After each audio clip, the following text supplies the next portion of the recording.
আজকের পাঠ্য বিষয় নবম শ্রেণীর সাহিত্য সঞ্চয়নের পাঠ্য কবিতা খেয়া।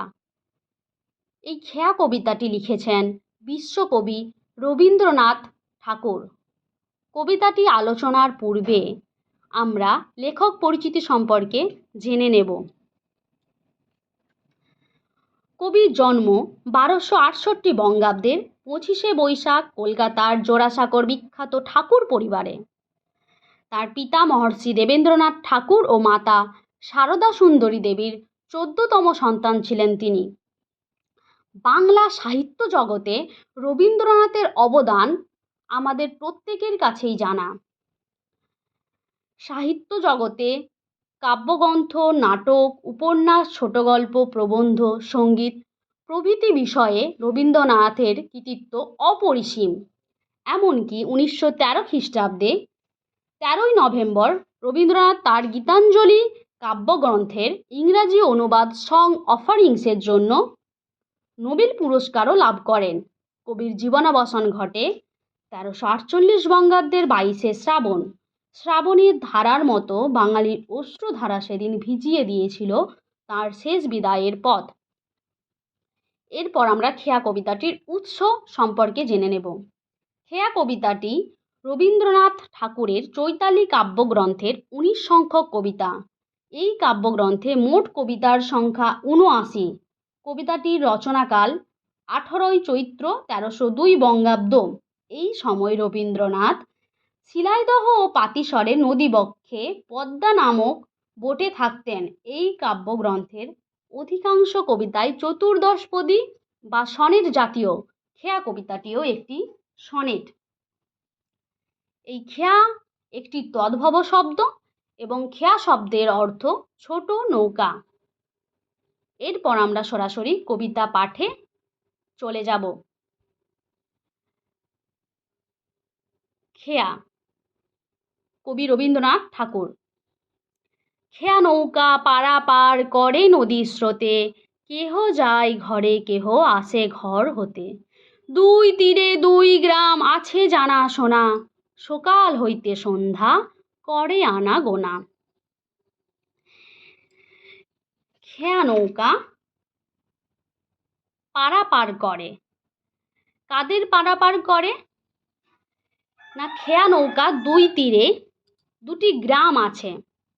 সেই গ্রামের মানুষজন তাদের বিভিন্ন কাজে কর্মসূত্রে তারা এপার থেকে ও পারে যায়, আবার ওই পারের মানুষ এই পারে আসে। এই তাদের নদী পারাপারের যোগসূত্র তৈরি করে এই খেয়া নৌকায়। এখানে কবি গ্রাম বাংলার মানুষের সহজ সরল সাদাসিধে জীবনযাত্রার ছবি তুলে ধরেছেন। এখানে একটি নাম না জানা নদী ও তার তীরবর্তী দুটি নাম না জানা গ্রাম সারা বাংলার শান্তিপূর্ণ গ্রাম জীবনের প্রতিনিধিত্ব করেছে। দুটি গ্রামের মানুষ পরস্পরকে চেনে। নদীর ব্যবধান ঘুচিয়ে এই খেয়া নৌকায় তাদের মধ্যে যোগসূত্র তৈরি করে। সকাল থেকে সন্ধ্যা পর্যন্ত খেয়া পারাপার করে। দুই পারে আসা যাওয়ার মধ্য দিয়ে তাদের পরস্পরের মধ্যে সম্পর্ক বজায় থাকে। গ্রামের মানুষের সহজ সরল অনাড়ম্বর জীবনে নাগরিক সভ্যতার জটিলতার ছোঁয়া লাগেনি। এখানে কিছু শব্দের আমরা শব্দার্থ জেনে নেব। খেয়া নৌকা শব্দের অর্থ পারাপারের কাজে ব্যবহৃত নৌকা। স্রোত, নদীর স্রোত অর্থাৎ নদীর জলপ্রবাহ। কেহ শব্দের অর্থ কেউ। হতে শব্দের অর্থ থেকে। আনাগোনা শব্দের অর্থ আসা যাওয়া। পৃথিবীতে কত দ্বন্দ্ব কত সর্বনাশ, নূতন নূতন কত গড়ে ইতিহাস। রক্ত প্রবাহের মাঝে ফেনাইয়া উঠে, সোনার মুকুট কত ফুটে আর টুটে। এই অংশটির মধ্য দিয়ে কবি বোঝাতে চেয়েছেন যে অন্যদিকে পৃথিবীর অন্য প্রান্তে চলে হিংসা, বিদ্বেষ, রক্ত প্রবাহের মধ্য দিয়ে ক্ষমতা দখলের লড়াই। এক সাম্রাজ্যের পতনে আর এক সাম্রাজ্যের উত্থান হয়। সভ্যতার অগ্রগতি যেমন একদিকে মানুষকে উন্নতর জীবনযাত্রা দিয়েছে, তেমনি এই সভ্যতা পৃথিবী ও মানুষকে হিংস্রতা ও ধ্বংসের অনেক উপকরণও দিয়েছে। এই অংশটুকুর মধ্যে কয়েকটি শব্দের শব্দার্থ আমরা জেনে নেব। দ্বন্দ্ব শব্দের অর্থ কলহ।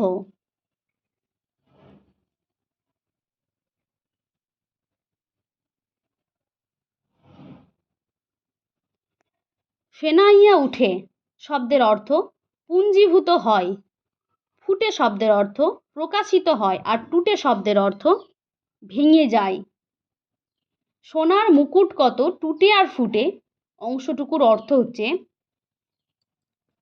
বহু রাজা বা রাজবংশের পতন ঘটে এবং সেই সঙ্গে নতুন রাজা ও রাজবংশের উত্থানও ঘটে।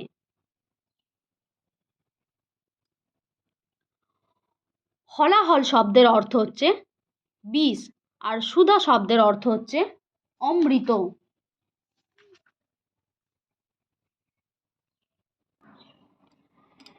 শুধু হেতা দুই তীরে কেবা জানে নাম, দোহা পানে চেয়ে আছে দুইখানে গ্রাম।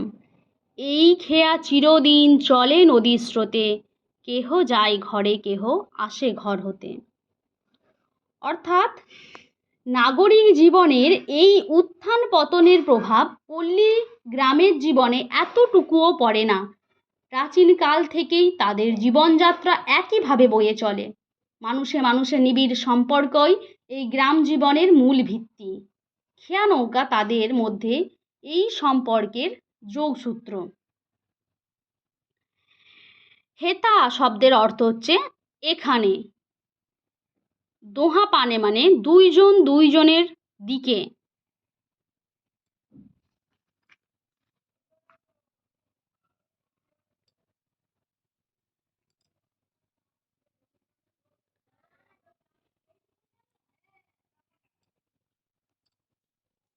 রবীন্দ্রনাথ ঠাকুরের এই খেয়া কবিতাটি একটি রূপক কবিতা।